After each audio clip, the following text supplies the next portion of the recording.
Welcome to the deep dive. Today, we are jumping into probably one of the most unusual stacks of sources we've ever come across. Definitely unusual. It's a collection detailing these, well, philosophical truths. And they're delivered by a figure named Winston, who is, well, he's described as self-proclaimed enlightened. Right. And also, importantly, as a cockapoo, which adds a layer. A significant layer. So this isn't your standard philosophy. It's described as radical, crude, maybe even slobberflecked, but also somehow deeply wise. That's the paradox we're digging into. Our mission today is pretty straightforward, really. We need to pull out the actual usable wisdom from beneath the drool. Yeah. We're looking for takeaways on authenticity, self-care, and believe it or not, food etiquette. All from a dog who, until this point in the source material, was just known for constant slobber and background licking. So let's set the scene a bit. The whole thing is framed by this honestly hilarious conflict. You've got Reginald Archibald Farnsworth III. You can just picture him, can't you? Absolutely. Posh food critic, total pretension. And on the other side, there's Uncle Dave, a welder from Nova Scotia. Total opposite. Rustic authenticity, cooking with beer cans, just pure honesty. Exactly. So these two are like the opposing poles of culinary judgment. And Winston, the cockapoo, was just kind of there, the pet watching the chaos unfold. Until he wasn't. Suddenly, the sources say, he revealed he could speak the Queen's English, no less, and possessed startling wisdom. And that's the moment everything shifts. The sources pinpointed exactly the moment Winston apparently takes over the microphone. Yeah, and takes over is putting it mildly. It wasn't polite. He delivers this long, ceremonial mic slurp. Described as a gong of slime, I believe. That's the one, a gong of slime. And then declares, esteemed audience, for too long my truths have been muffled in drool. Tonight, I claim the airwaves. Just like that. And Reginald, perfectly in character, shrieks, "This is indecent!" Which gives Winston his opening line, really, his whole thesis. What does he say? Indecency is honesty unpolished. Boom! That's the starting gun for Winston's entire philosophy. Okay, wow. Let's unpack that line. Indecency is honesty unpolished. That flips everything, doesn't it? Completely. Reginald represents that polished critique, right? Like controlled presentation, hiding the effort, the mess. Huh? Winston's saying, no, the unpolished stuff, the messy bits, the quote-unquote indecency, that's actually closer to the real truth. So the wisdom is in the mess, essentially. Exactly. If you want the truth, Winston argues, you have to accept the residue it leaves behind. He's rejecting the whole idea that valuable things have to be clean and neat and tidy. That makes sense. It's a radical stance against presentation over substance. Which leads us directly into his ideas on self-care. It starts, appropriately enough, with accepting the physical, sometimes messy reality. All right, let's get into that, the self-care part. It is surprisingly deep considering the delivery method. It starts with what the sources call the licking principle. Yeah, and he puts it so bluntly, a man who cannot lick his wounds cannot heal. A dog who cannot lick, well, you know. Oh, argument. This is visceral, right? But it's an argument for just radical self-acceptance. Don't worry about how it looks to Reginald. Just deal with your own stuff. Okay, but playing devil's advocate for a second, isn't that just dressing up potentially crude behavior as philosophy?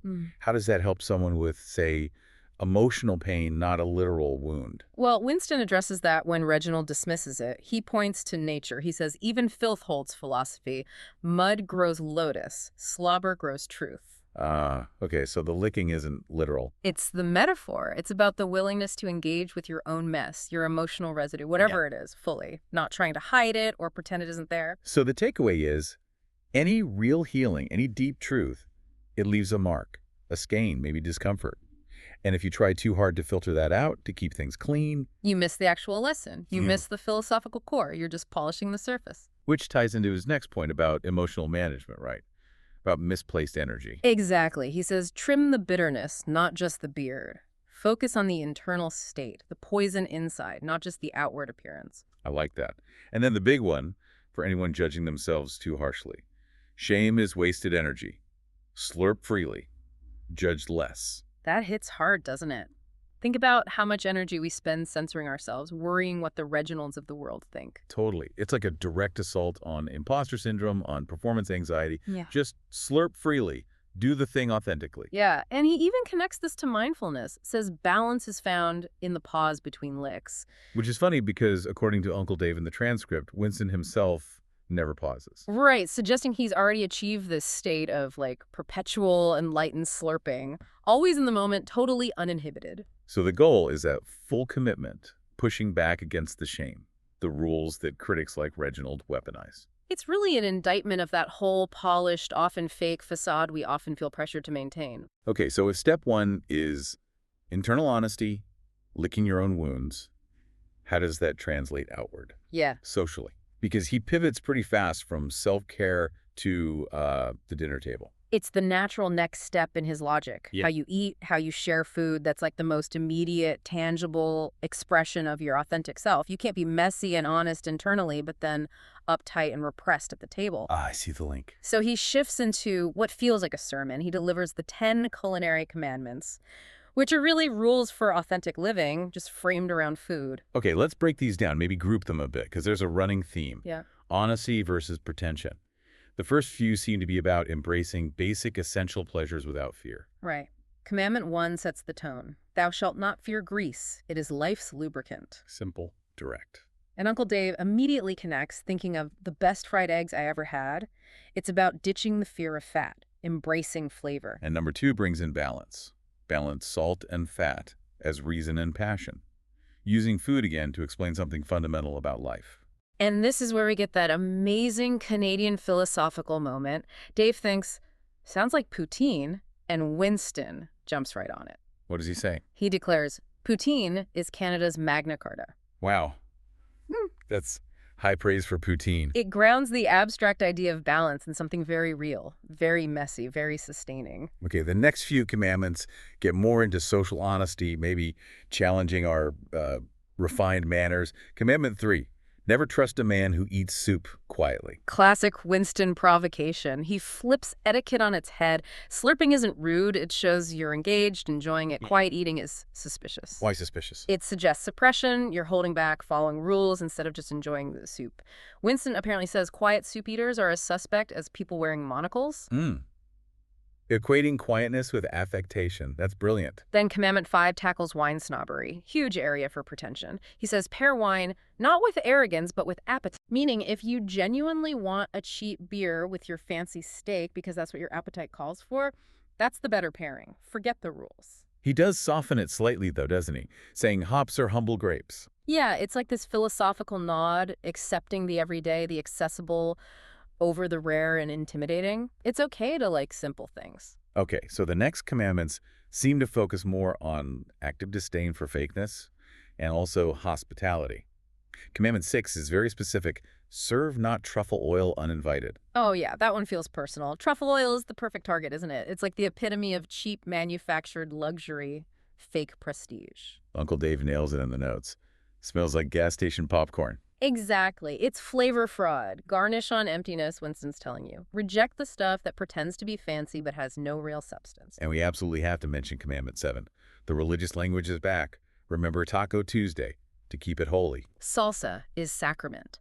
It's brilliant. It champions ritual, community, fun, accessible food. It's the total opposite of some stuffy, exclusive dining experience. It's about joyful, communal eating. Okay, and then number 9 touches on boundaries but also community. Covet not thy neighbor's roast unless invited. The key there is the unless invited part. Right, because as Winston notes, hospitality transcends borders. Yeah. Shared joy, community connection, that trumps selfish desire every time. This all builds to the final commandment, number 10, which feels like the summary of everything. The apex rule.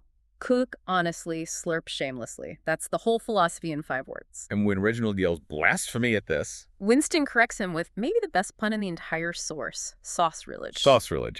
He's using food crime language to dismiss religious crime language. Exactly. The real sin in Winston's world isn't breaking old social rules. The sin is against flavor, against authenticity. That is a perfect bridge to the next part, where Winston moves beyond just food rules into, like, the existential kitchen, using food analogies for life itself. Yeah, his sermon expands. He starts with the steer analogy, which is messy but beautiful. How does it go? We are bowls of stew simmering in time's broth, some thick, some thin, all bubbling. The spoon of fate stirs us. Wow. It acknowledges that life is unpredictable, kind of messy, always changing. We're all in the pot together. And that simmering, that experience, creates wisdom through memory. That's his next point. The grape remembers the soil, the tongue remembers the kiss, the pan remembers the flame. So wisdom is an abstract theory. It's residue. It's memory baked into the physical world, into experience. And there's that great example with Dave's cast iron pan. Dave says it's older than Reggie. And Winston's reply is instant. Then it is wiser. Simple. Perfect. It just nails the whole argument. Yeah. The pan's wisdom comes from use, from heat, from residue, all the things Reginald fears. It directly links age and authentic use to knowledge. So the sermon builds to this ultimate contrast, the final takeaway message. Yes. Pretension is garnish on emptiness. Authenticity is flavor eternal. That lands hard. Garnish is superficial, forgettable. Flavor sustains you. And the sources show the immediate impact of this. Reginald can't handle it. His whole worldview is based on garnish, on pretension. So, He starts shrieking. Winston apparently just keeps slurping louder, drowning him out, and Reginald literally collapses, faints dead away. wow. A physical shutdown. And Winston's diagnosis, pure philosophical coldness. Rage is indigestion of the soul. Reginald couldn't digest the truth. Okay, so bringing this home for you listening, Mm-hmm. what's the actionable stuff here? Winston's core message seems to be love freely, lick shamelessly, cook honestly, slurp eternally. It's radical simplicity, but we also can't ignore the incredibly normal, practical advice tucked into his final words. Right. Amidst all the philosophy, he still says, tip your servers, respect leftovers, never reheat fish in the office microwave. That last one might be the highest wisdom of all, honestly. Shows even an enlightened dog understands basic social contracts. Probably. But the main metaphor, the one to really leave you thinking about, it's the contrast he draws. Life isn't like consommé. Right. Consommé is clear, refined, filtered meticulously to get rid of any impurity, any texture. Life, Winston argues, is chowder. Yes, chowder. Thick, messy, you can't see through it, got chunks in it.